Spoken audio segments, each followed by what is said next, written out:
If you're Mexican, chances are your mama made albondigas all the time. But it's not a bad thing, because albondigas and caldillo are ultimate comfort food. Hola amigos, as you can see today, I'm sharing my recipe for vegetarian Mexican meatballs served in broth. Traditionally, the broth is made with a tomato sauce, but I created this version using a non-spicy red chili broth. And the reason I did this was for my husband. He suffers from RA, and we were experimenting with limiting his intake of certain foods to see if it caused extra inflammation in his joints. At the time, we were testing out tomatoes, and that's actually how this albondigas version was born. Okay, let's get cooking!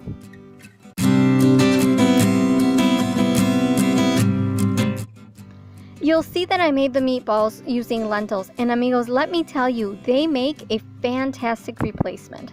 They hold their shape perfectly in the broth, and they mix really well with all the other flavors in the soup.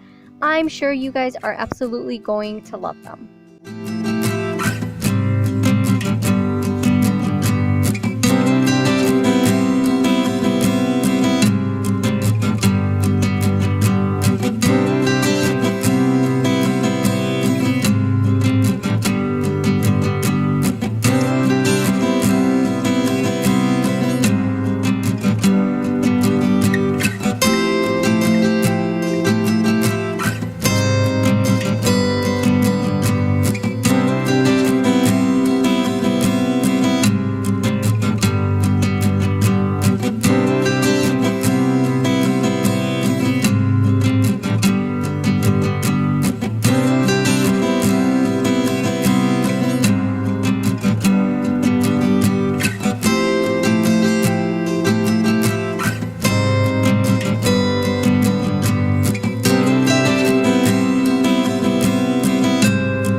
The soup tastes really good and even better the next day.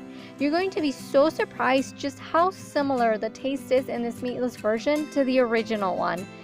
You can serve the rice on the side if you like, but I love a big scoop in my albondigas soup. Don't worry, it isn't spicy at all, and the guajillo chiles really are there just to give it that color that the traditional tomatoes would. Thanks so much for watching. If you enjoyed the video, please give it a thumbs up and do share it with your friends. Doing so helps grow my channel and of course our community. If you haven't subscribed, please subscribe and don't forget to click on the little bell to get notifications every time I upload a new recipe. Happy cooking and adios amigos!